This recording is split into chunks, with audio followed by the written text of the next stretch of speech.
Morning, everyone. Today, we are going to start with the second topic in our syllabus. In the previous class, we have discussed regarding human resource management, the introduction part, definitions given by Ashwatthapa, Gary Dessler, and other prominent contributors. So, this particular class, we will be discussing regarding the concept of human resource management. There are various concepts which have contributed to this field of study. So we are going to discuss them in detail. So I welcome all of you to today's class on concept of human resource management. So when we look at the concepts of human resource management, there are basically 7 concepts that contributed to the field of this study called human resource management. They are: the first one, the commodity concept; second, the factor of production concept; third, the goodwill concept; four, the paternalistic concept or paternalism; 5, the humanitarian concept; 6, the human resource concept; and the seventh one, the emerging concept. Now, students, let us look at each of these concepts individually one by one. So, let us move on to the first concept called the commodity concept. According to this particular concept, the labor is regarded as a commodity which can be bought and sold. This is one of the preliminary concept, and this particular concept has been in practice for a very long time, since ages, right? When we go back to this particular era of Egyptians, when they have been to build this particular monumental structures called pyramids. Now, way back in 3,000 years from now, or 4,000 years from now, when they build this particular gigantic structures called pyramids, the concept that was prevalent at that time, even though we did not have human resource management organizations, anything as such, we had two people.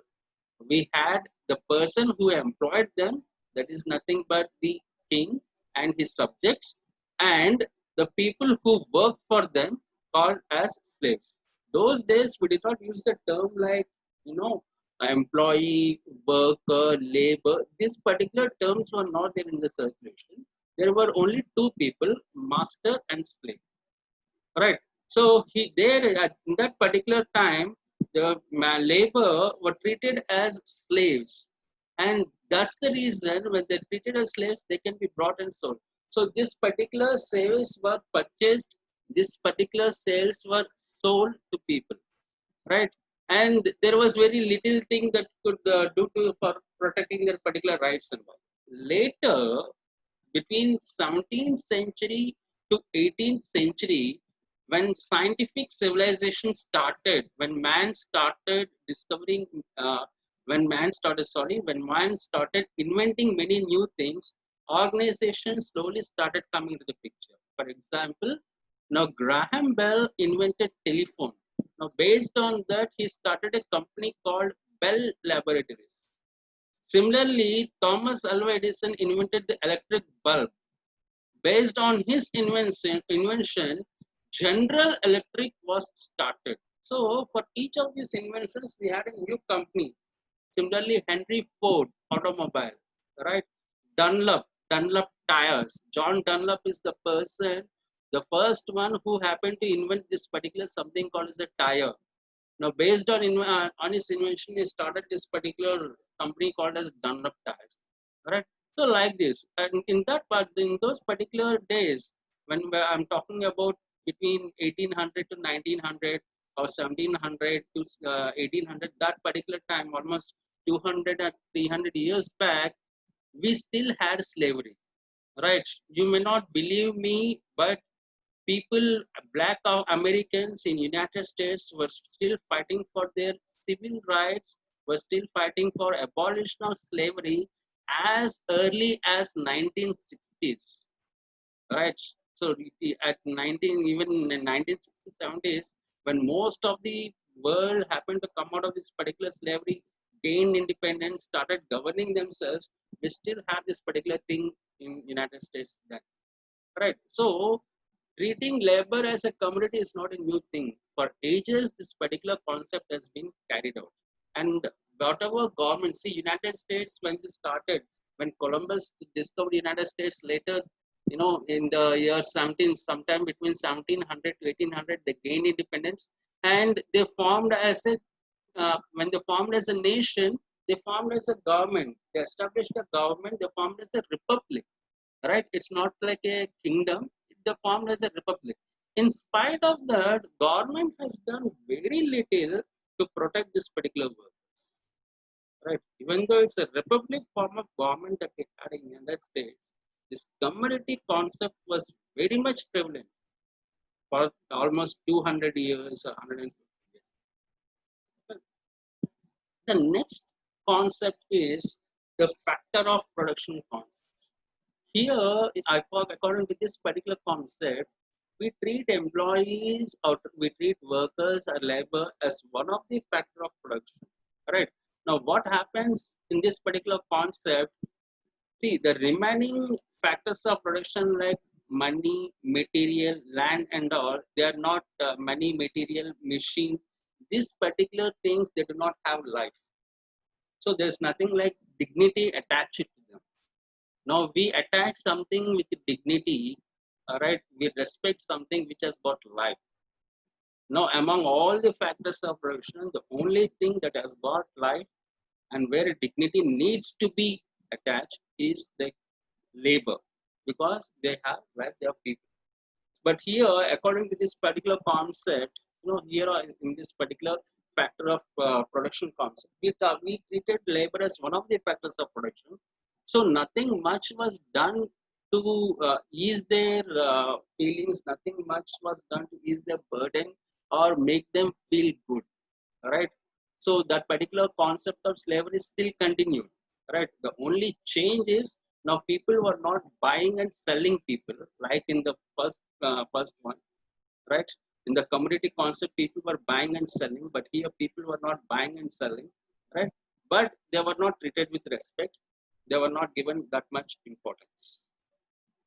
The next one, the third concept happens to be the goodwill concept, right? So by the time we have come to this particular goodwill concept, lot of civilization has progressed. The human civilization has made many advances, and civility started dawning on the minds as well as on the senses of the people.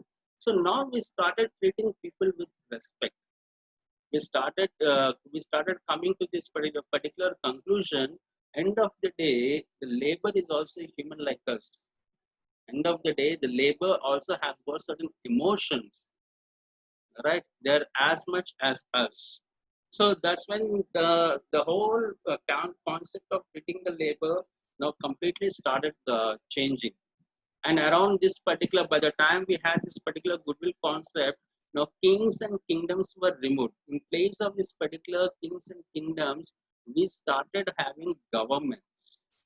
We started having full-time uh, people like prime minister, president, council of minister, this particular thing. So they happen to pass certain legislation to protect the interest of the employees. Now that particular aspect which deals with protecting the interest of employees is welfare. So under goodwill concept, welfare measures like safety, first aid, lunchroom, restroom, and others, now they happen to be provided. And when organizations started providing them this particular welfare facilities, obviously it had a very positive impact. The productivity of workers started increasing drastically, right? So now resources are put to optimum use. Now, the fourth concept that we have got is the paternalistic concept or paternalism concept.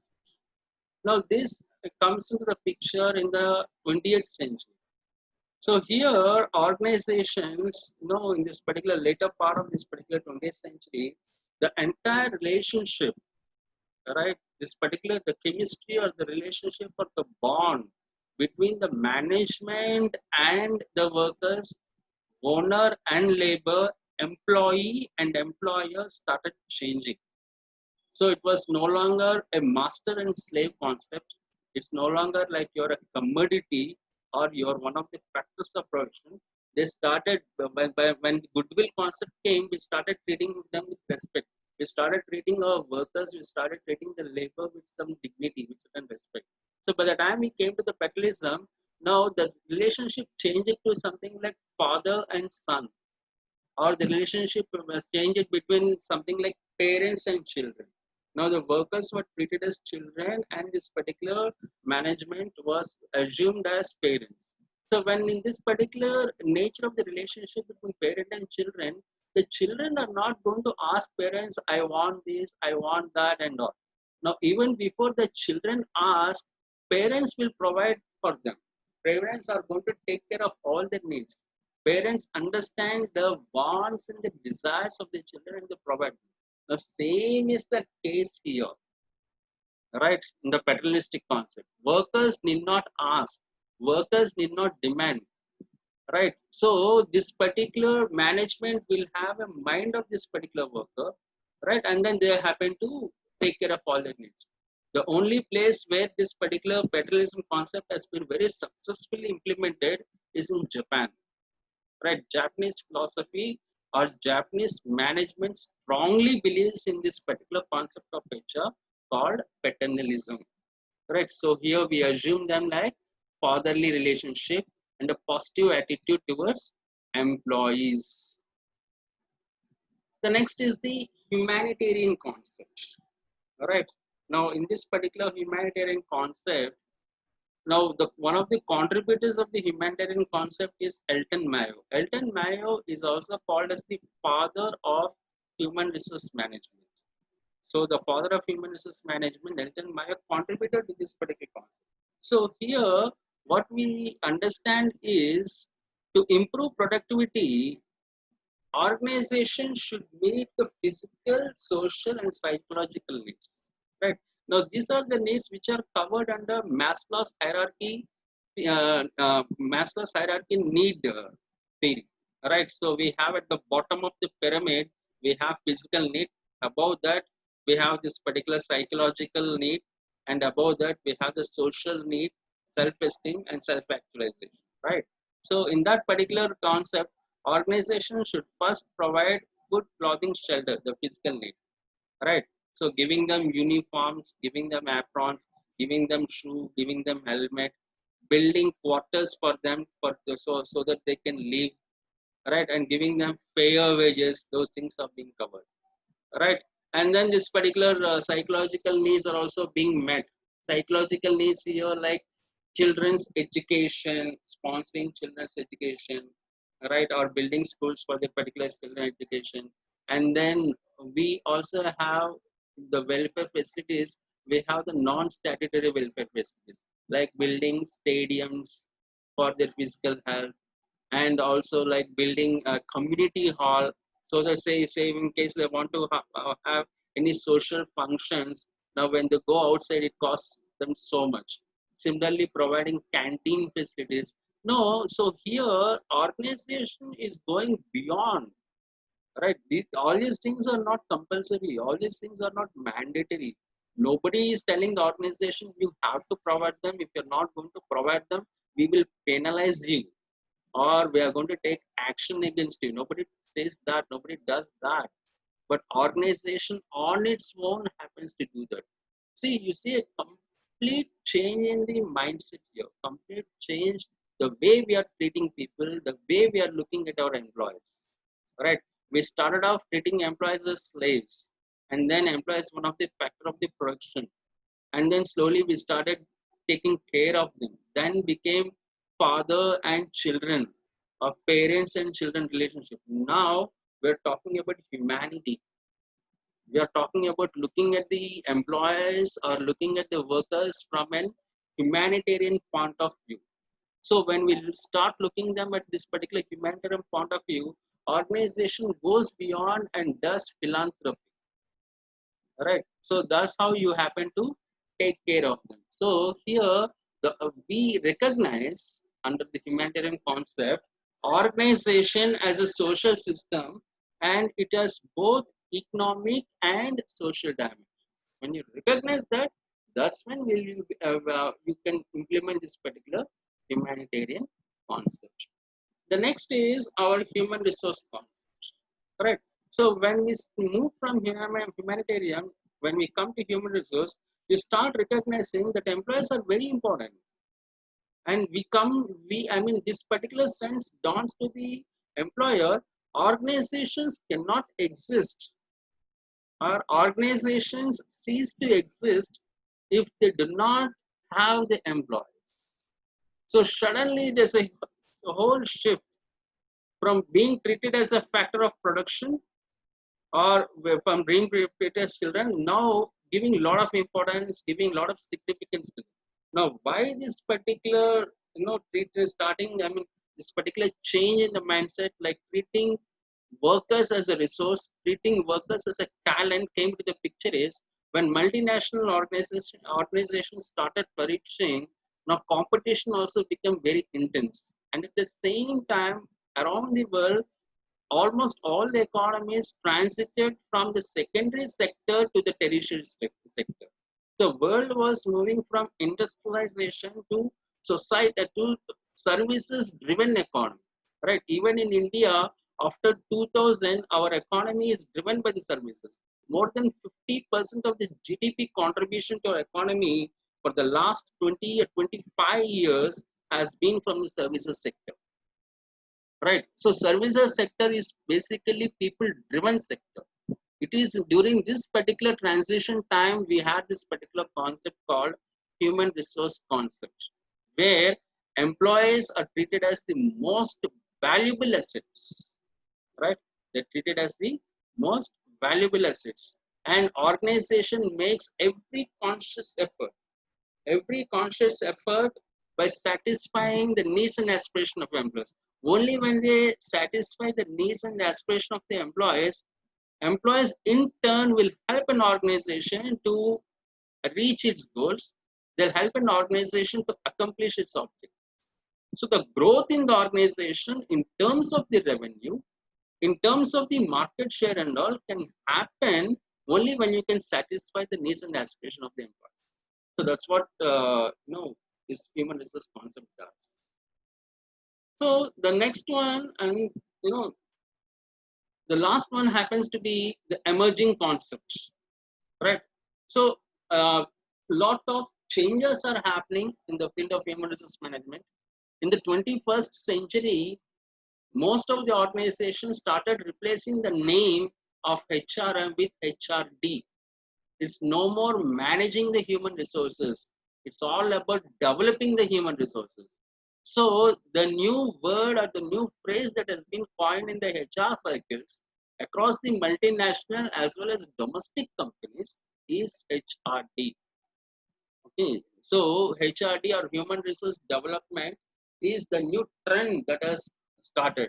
So what happens here when we change our focus, when we shift the focus from human resource management to human resource development, we start accepting employees as a partners, right? So suddenly we start making employees as equals, right? So just I'm not the only person who is owning this particular company. You also own this particular company. In order to bring this particular feeling that employees are also part of the organization, they are also the owners of the organization.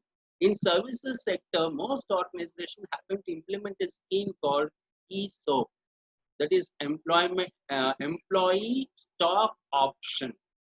So under this particular employee stock option, in place of giving an increment or in place of giving an incentive, we happen to sell organization stake. We happen to give them, right? Say in that particular year, say a person is getting an incentive of 30,000 rupees or 80,000 rupees. In place of 80,000 rupees incentive or in place of 30,000 rupees incentive, 30,000 worth of organization shares will be given to the employee, or 80,000 worth of organization shares will be given to the employee, right? So when you transfer them this particular shares, and when you start giving them this particular shares and all, so then this particular feeling develops in the employee that it's my organization, right? If I have to grow, organization has to grow.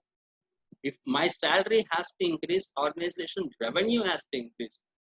So a new sense of responsibility dawns among the employees or among the workers. So that's all about this particular emerging concept. So with this, we end our presentation on human resource concept, right? So before I wind up this particular class, let me again tell you. So totally we have got 7 concepts, 7 human resource management concepts.